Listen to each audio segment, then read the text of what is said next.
and welcome to World Insight with Tian, coming to you live from Beijing on CGTN. Coming up on today's program, Xi Jinping has sent a special envoy to meet DPRK officials. Could this envoy be relaying a message from the recently concluded 19th CPC National Congress? What exactly is the nature of this trip? To celebrate World Children's Day, I do role-playing with a child and interview China's UNICEF representative to explore the rights of children. And we start with the Korean Peninsula. Song Tao, the special envoy of the General Secretary of the CPC Central Committee, Xi Jinping, has led a delegation to the Democratic People's Republic of Korea, or North Korea, to brief them on last month's 19th National Congress. Song is the first Chinese envoy to make an official trip to Pyongyang since October last year. How will the meeting impact relations between the two parties, or probably the two countries? Take a look. Call for better relations. Song Tao, the head of the Chinese Communist Party's International Liaison Department, has visited Pyongyang as a special envoy of CPC leader Xi Jinping. And during his meeting with Secretary of the Central Committee of the Workers' Party of Korea, Song Tao said the CPC aims to further develop the relations of both parties. The main objective for the visit of Song Tao as the special envoy of General Secretary Xi Jinping is to report on the 19th CPC National Congress. He will also exchange views with Pyongyang on issues of mutual concern. Song's trip comes a week after Donald Trump visited Beijing.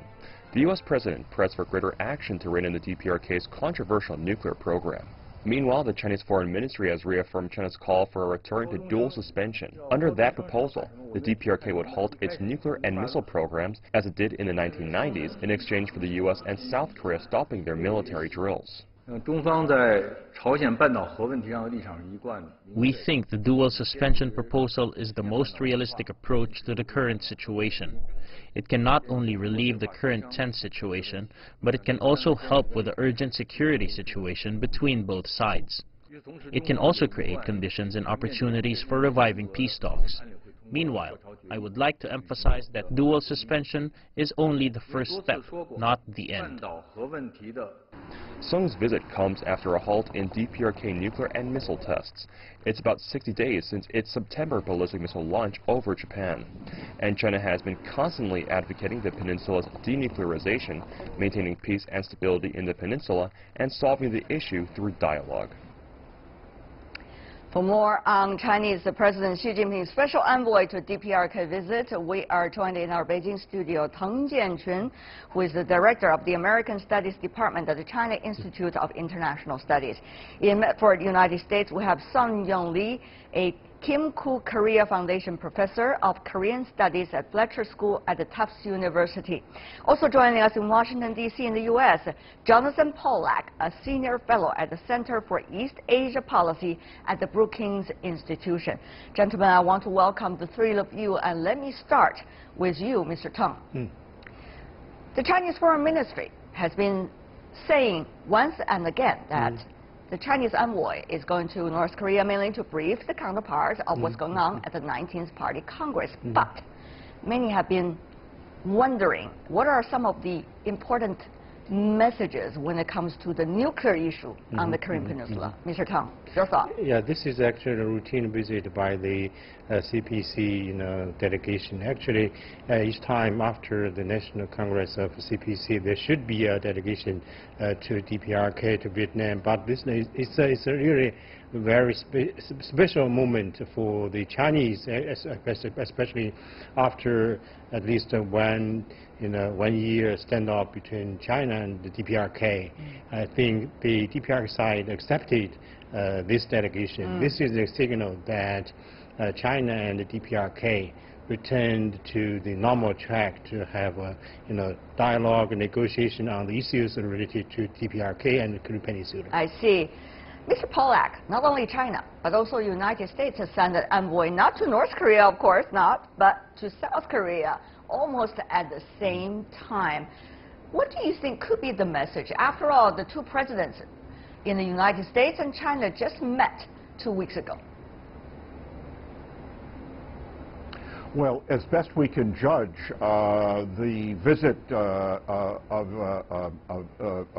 Song Tao has not resulted in any kind of major development. It might be, as was suggested, the resumption of some kind of bilateral contact with North Korea, but from the Xinhua statement released within the last hour, it seems increasingly clear that there was no meeting with Kim Jong-un. There were meetings with several very senior leaders, but I don't see this as a breakthrough. I see this as a kind of a minimum kind of consultation that has been undertaken. And if anyone was expecting something larger, in particular if the United States was expecting something larger, I don't think it's materialized. Well, when you are saying whether the United States is expecting something larger, there is a quote that we have of President Trump praising China for sending Song and his team. He tweeted this: China is sending an envoy and delegation to North Korea, a big move. We'll see what happens, end of quote. Whether one visit would overall change the picture, that probably is too optimistic for anyone. But Mr. Pollack, my question to you also is about the United States sending an envoy almost at the same time to South Korea as well, and also there were positive messages, seems, from South Korea, so-called importing mineral water coming from the north for so-called religious reasons, whatever the issue is. But after all, everybody seemed to make a little move there. Mr. Pollack. Well, I think the overall atmosphere has cooled a little. President Trump's words were less angry than usual on his visit. But I must say, when I see what North Korea continues to report, even within the last several days, about their thinking about President Trump, their thinking about the United States, their convictions about their nuclear weapons program, I see very, very little reason to be at all even remotely optimistic that we are near any kind of a change other than in a very narrow tactical sense. It's better than nothing at all, but it's not something at this point that looks very big. Professor Lee, it really ups to the interpretation as to the expectation and the so-called nature of change. After all, the DPRK has already developed its nuclear program. After all, it's already got its very advanced missile program to send those nuclear things into the outer space and probably will reach the United States. So what is the nature of expectation that we should have right now, Professor Lee? And after all, North Korea this year alone has been able to condition much of the world that constant bluster, continual missile and even nuclear tests are just a fact of life. So the fact that we have had no provocation, no major weapons test for more than 60 days now since North Korea's latest, the last missile test on September 15th, creates unreasonable expectations. I believe the U.S. Special Representative for North Korea Policy, Ambassador Yoon's visit to Seoul, was to consult with South Korean and other allies in the region what the next move may be, that North Korea has now been more self-restrained. It's alliance management, like President Xi's special envoy's visit to North Korea. It's just managing relations. Of course, Kim Jong-un played hard to get whenever you had a high-profile foreign visitor, like the former U.S. President Jimmy Carter and others visiting Pyongyang.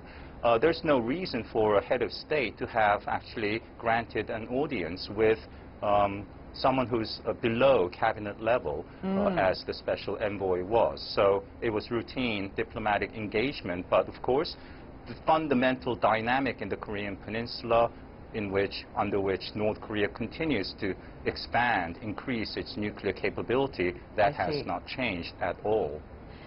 Mr. Tang, therefore, besides the visit by the special envoy, Mr. Song Tao, to DPRK, what's likely? Let's just say it's minor contact between the two sides, but that means the resumption of contact between the two sides. What might be some of the follow-up steps?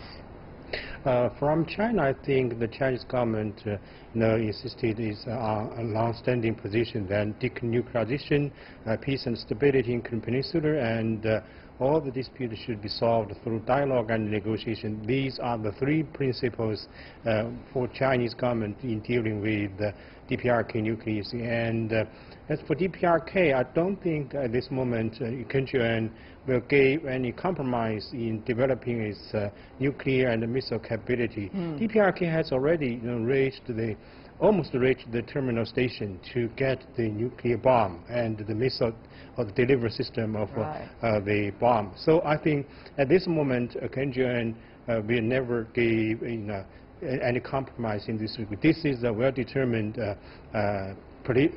policy for DPRK. It is their life-saving policy, as Mr. Kim has been repeatedly told to the international community. Mr. Pollack, though, on that circumstances, in fact, it's a set of realities all of you have been illustrated very clearly. What could be the steps coming from the United States? Still refusing of the fact that the DPRK has already developed quite some program, it is already almost getting there, or come up with some kinds of steps in order to reach a possibility for dialogue?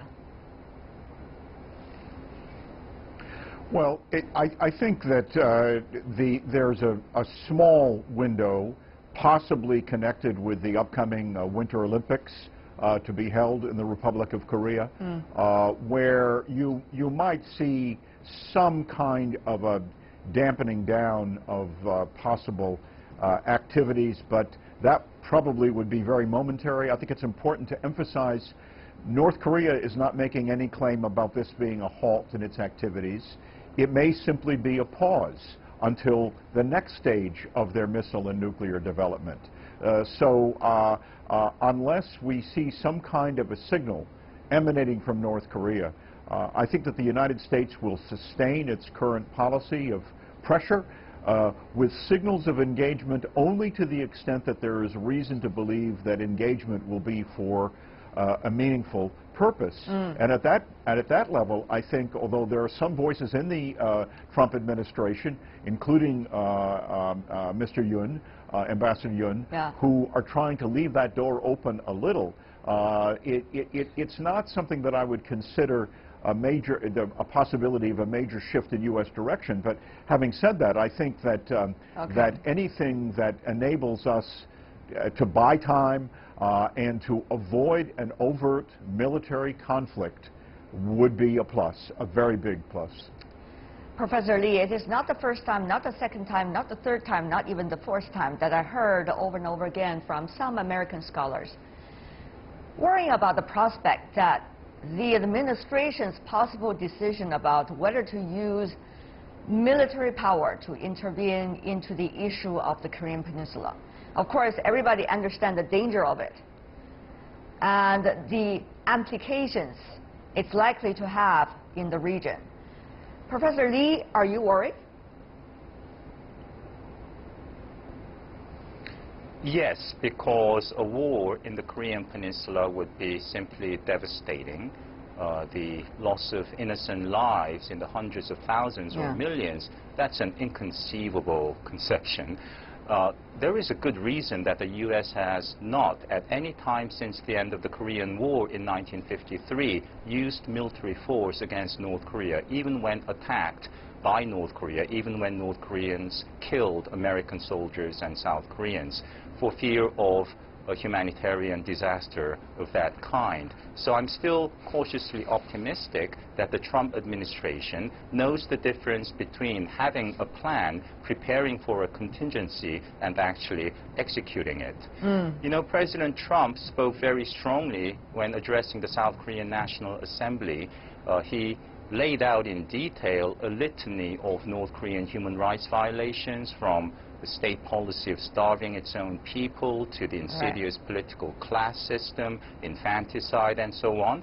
And that got North Korea to declare that Trump is a lunatic, that he is bacteria, cockroach, crazy, deranged, dotard, and so forth. And I think that kind of rhetorical escalation we can expect next week, when I believe President Trump or the State Department will relist North Korea as a state sponsor of terrorism. I see. Mr. Tang, though, close neighbor of DPRK, of course, China is forever against any military intervention on the issue. But sometimes things could get out of control if China has its own contingency plan. Of course, exercising is another thing. Meanwhile, Mr. Tang, China talk about double suspension. Are we getting any closer to that possibility, Mr. Tang? No, I don't think in that way. Actually, China is now facing a dilemma in security and also in diplomacy dealing with DPRK nuclear issue. I'm sure Donald Trump during recent visit has learned something from the dealing with the DPRK, and his policy may be maximum pressure on DPRK, but I think if we look at the differences between China and the United States toward DPRK, we can find some gaps in this regard. For example, the United States insists on that every choice should be on the table, but China always insists that no use of military in dealing with the DPRK nuclear. So I think this is a big gap between China and the United States, and the two countries, I'm sure, have discussed the possibility to cooperate in recent visit by President Donald Trump. But I don't think the 100% in favor of all the choices on the table. They have to try the best to dealing with the challenge, because the nuclear and the missile capability in DPRK has already become direct and real. When real and direct threat toward the United States, especially to the mainland of the United States, I'm sure the U.S. leaders will take it seriously. Mr. Pollack, of course, when we talk about international issues, one of the most important things to do is to look at domestic calendar. If you look at the American domestic calendar, is the midterm election already. President Trump did not viewed favorably by the media, nor did he was viewed by his party that well. So given all of these circumstances, what kind of balance do you think, understanding his personality, he's likely to take as the president? Once again, I repeat, as the president of the United States, Mr. Pollack. Well, I think that he is facing some acute domestic political pressures. I suspect that that is going to continue for a long period of time. It will weaken his ability to act, I think, on many major international issues. On the other hand, he may believe that given the commitments he has made, the insistence that he says that North Korea will not achieve this capability, it could alternatively lead him to double down to some extent and to increase pressure or to take other kinds of actions. I understand it's all very, very speculative, but this is a man who is very preoccupied by his domestic circumstances right now. They do not look good at all, and that is going to affect what he is able to do on a wider international scene. He considered his visit a big success, but others are not so confident about a lot of that. Mr. Tang and Professor Lee, if what Mr. Pollack analyzed is the reality, that means pressure for China, of course, coming over from the U.S. side when things are getting worse in the near future, if there were. And then also for South Korea, that the United States might not be able to so-called meet the expectations of Seoul. So what would that mean for the two countries, Mr. Tang? Is China ready to react and interact among all of these players when further pressure is coming, whether from Washington or some of the others? Yeah, actually, China has been a mediator for decades in dealing with DPRK nuclear issue. China, I'm sure, should play a role in this game, because any clash in this region will cause the deterioration of the situation in our neighboring countries, and I think the peace and stability in our neighboring countries should be the condition for China's domestic development. And we have already established the final strategy toward the future, especially toward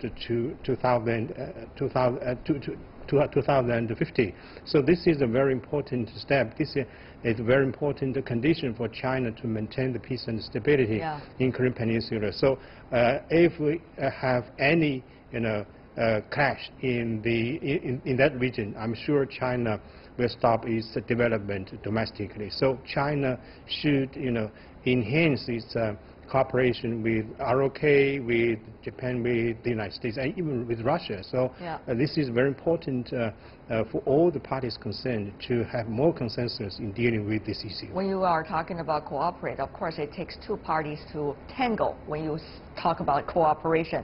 Professor Lee, what about your thought about South Korea's fate in the future? Is it more likely to be so-called nurtured and protected by the United States, or mainly South Korea's voices is likely to fall into deaf ears? Well, South Korea's role is rather limited, unfortunately, which is ironic because it's the nation that faces the greatest risk from North Korean belligerents. South Korea is keen on keeping an equidistant a policy of equidistance vis-a-vis the U.S. and China. The new rubric under Moon Jae-in is now balanced diplomacy. So South Korea is caught in the middle between two great powers. Now, speaking of the domestic calendar, not the political calendar, but the general calendar, we now know, the world recognizes that North Korea does a major provocation. It tends to on a major national holiday, both theirs as well as Chinese, American Independence Day, Memorial Day, Chinese Lunar New Year's Day, and so forth. And we have a major holiday coming up in the United States, Thanksgiving Day. In 2010, North Korea shelled the South Korean island 2 days shy of Thanksgiving Day. So if North Korea were to resort to a major provocation in the remaining time of this calendar year, 2017, it could come as early as next week or maybe in December. And then the Chinese role in terms of restraining North Korea, in terms of playing a more proactive, constructive role in keeping the peace in the region will become all the more important. Things are always tricky, whether you have made enormous efforts or not, sometimes probably even more. We'll see how things are going. But for now, I want to thank the three of you helping us to understand different perspectives. Teng Jianqun, Sun Yong Lee, Jonathan Polak. Really appreciate, gentlemen, for being with us. Thank you so much. And you are watching World Insight with me, Tian Wei. Still to come, to mark the World Children's Day, I speak with China's UNICEF representative to learn about how different socio-economic backgrounds affect the childhood development. And we have a little girl coming from China. Interview both of us as well. Role playing.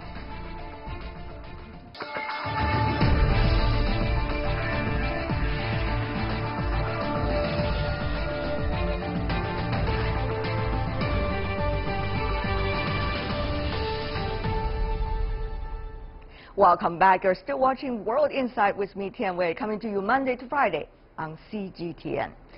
Don't limit a child to your own learning, for he was born in another time. That was beautifully said by Tagore decades ago. Today, we have learned to let children thrive, make their voices heard, and eventually reach their full potential. To translate slogans into realities, I experimented with role-playing on November 20th today, which is the World Children's Day. I invited a smart girl from China to interview me instead of the other way around. It was quite fun. All of the adults involved also thought so. I guess the old saying holds true in every real man, I guess also real women. A child is hidden that wants to play too. Take a look.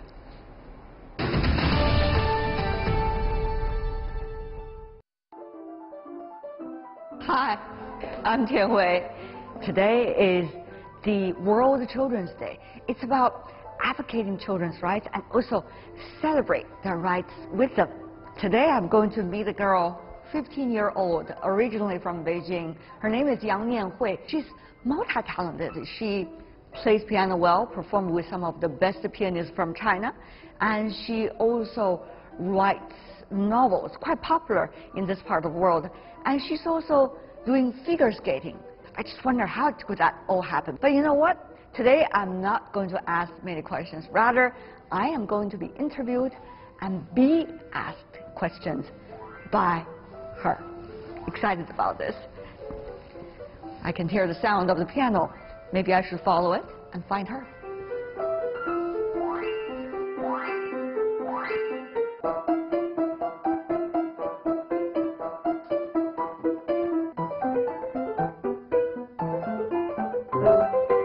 Very nice, Nianhui. How are you?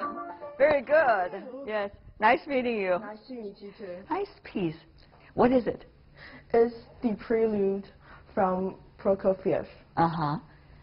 Did you like that piece? I like that piece very much. Who is the best pianist in your mind? I think Lang Lang and Li Yundi. Really? Mhm. Wow.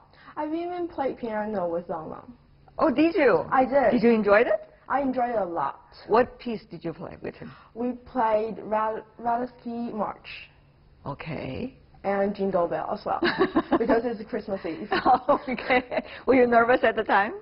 Actually, I'm not nervous at that time. I enjoyed it a lot. Oh. Like playing with the best pianist. Yes. Wow. Everybody would have dreamed of that opportunity. I think so. What did he say at the end of it? He says, I'm glad to play piano with you. And I was like flattered, you know. But besides playing piano, I heard that you've been also writing novels, even English novels. Yes, I am. It's called The Vampires of Lorania. I created an empire called Lorania, and the two teenagers in there, Rosalind and Tian, when their country are being attacked, they called on all the people, and they defended their enemies, and finally succeeded. What is the secret of writing novels? You know, I've been trying that too, but, you know, very hard, I would say.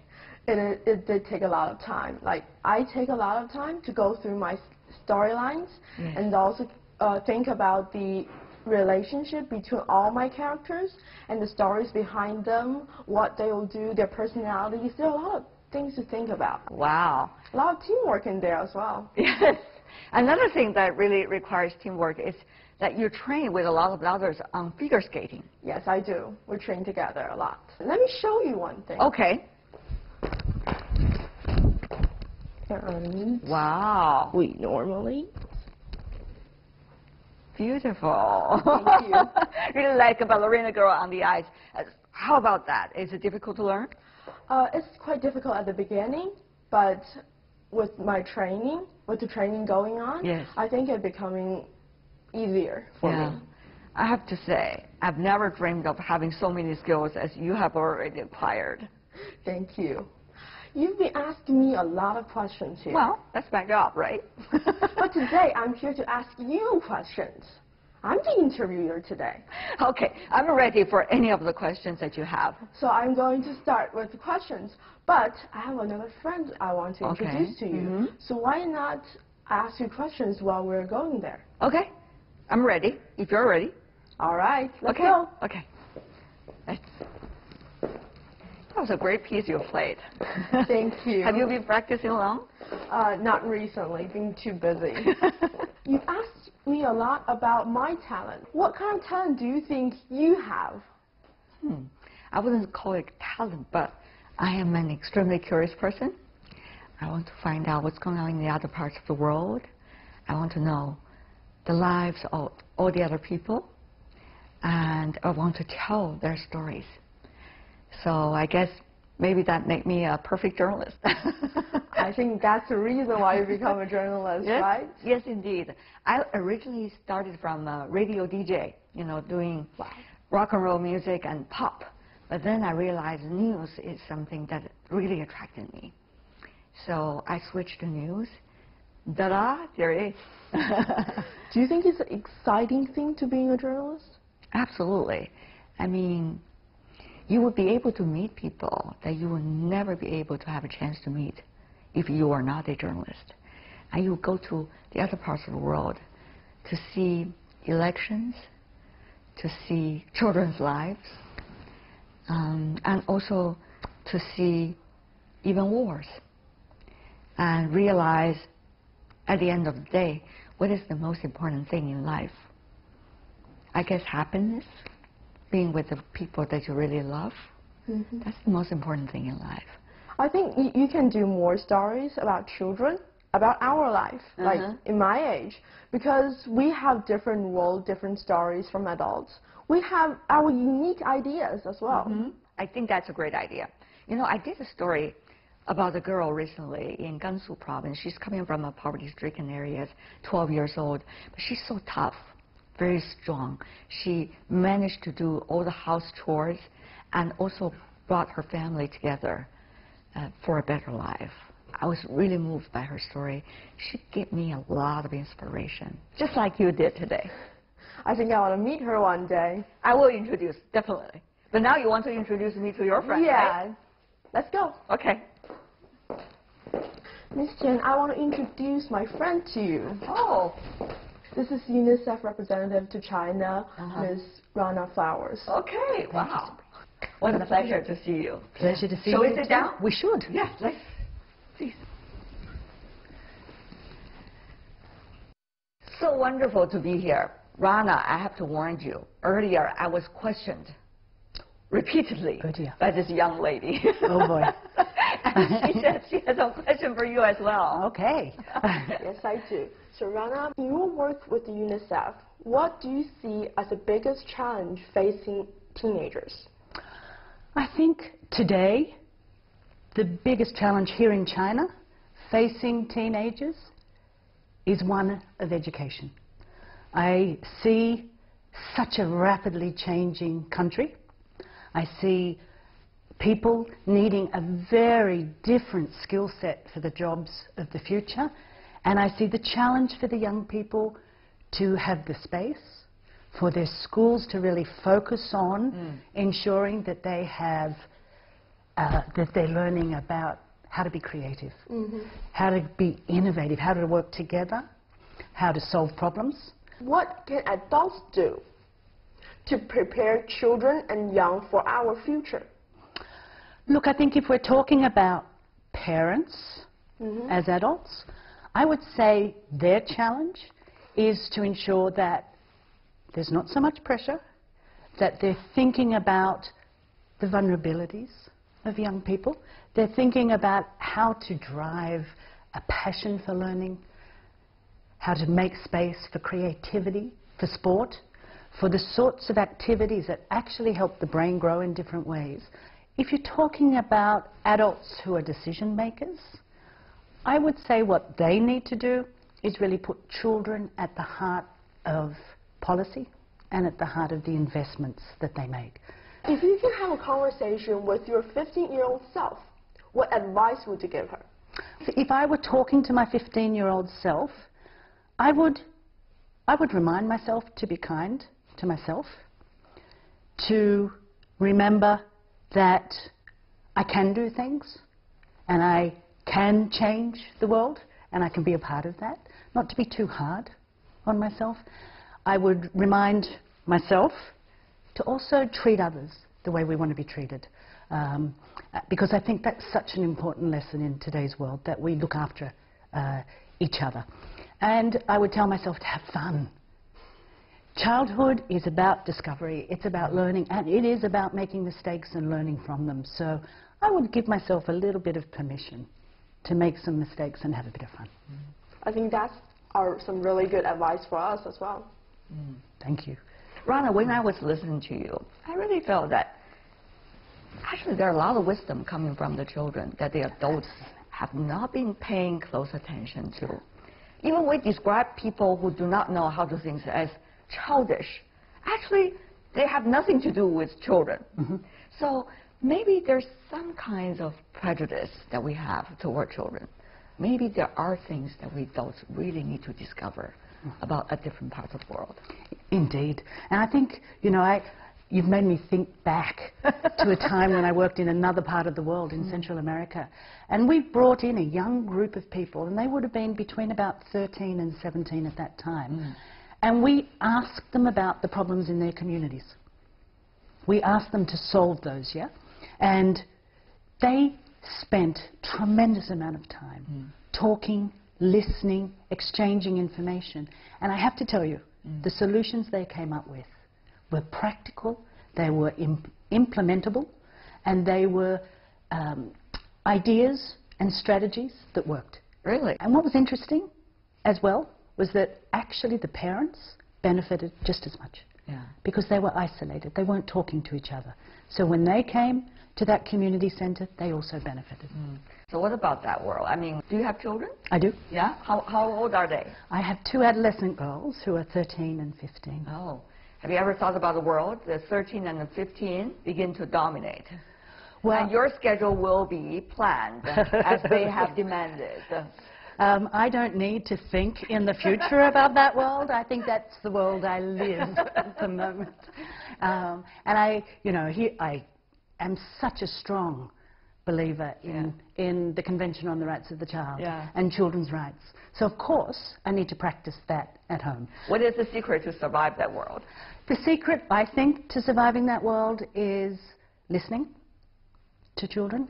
I try and give mine space and a little bit of independence, and that depends on the age. You have to do it with their evolving capacities. I try and also give them limits. I make sure they're involved in the sports, in the activities that they want to play, as hard as some of those are, like rugby. And I try very hard not to get too involved in all the battles, not to get too involved in, the comments and the Good for you. The UN should be neutral. Exactly. Envoy is listening very closely to what you have just said. I just wonder what kind of conversation is going to take place in her home. I think I might need to speak to your mother. Well, the children, when they grow up, they do need a lot of support from the adults. One of the things is early childhood development. We see that has become such a big trend these days in the world.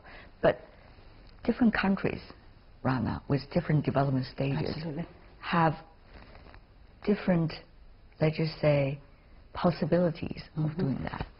What have you found when you're traveling around the world doing your job? But in all countries, we face challenges. Right, but let's just take example of China. Yes. Emerging, developing economy, a lot of migrant parents. Yep. And people have high expectations on their offsprings. Sure. How do you see the overall situation? Look, I went to a village in Qinghai, and I visited a home there where there were one child, and the sorts of things I look for in a house would be books, toys, perhaps, parents interacting, and of course, with development, a lot of the parents are now working in other places. The children are cared for by elderly grandparents. Those grandparents don't necessarily have the information and skills in terms of what's nutritious to put on the table. So you saw, salty water being served to children without the vegetables, without the nutrition that their brain needs for their development. So that is one picture that you see, which is poverty in China. I think the other picture is children in urban areas, and we tend to assume that they're better off. And I think there are still a number, and this is recognizing all the advancements that have been made, but there is still a number who are living in poverty. But also we have a number of children who are perhaps in the middle-income families. Their families are doing better. Their parents have very high hopes. And they have a real desire for their children to have a good life. That translates sometimes into a lot of pressure, the kinds of training sessions that you're talking about, and it really isn't giving the children the wholesome experience that they need. And it's not giving their brain the development that it needs, the challenge that it needs to develop, and that comes from sport, it comes from music, it comes from different activities, but it also comes from play and having fun and having moments where you're not on the phone the whole time. Put them down and you can be creative.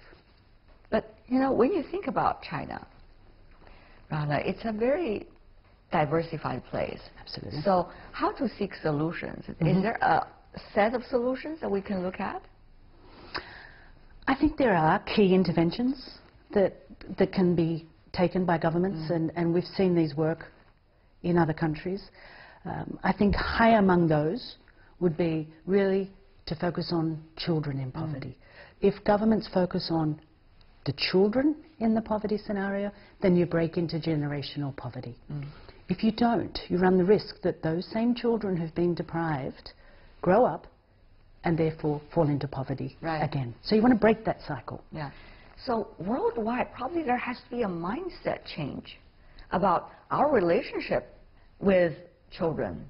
How can we have that open-mindedness that, Rana, you've been talking about? It's that period of between 0 and 6 shouldn't be about grilling children on the alphabet and on mathematics and etc.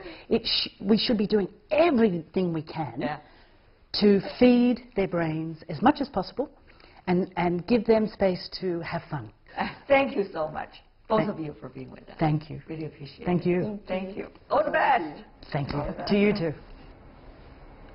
Special celebration for World Children's Day. And that is all the time we have for today. If you'd like to see more, try to find us, World Insight CGTN, into your search engine, or check out our YouTube channel. Also follow us on Twitter, Facebook, and Sina Weibo. From me, Tian Wei, and everyone on the World Insight team, thanks for watching. Tune in again next time for insights across China and around the world.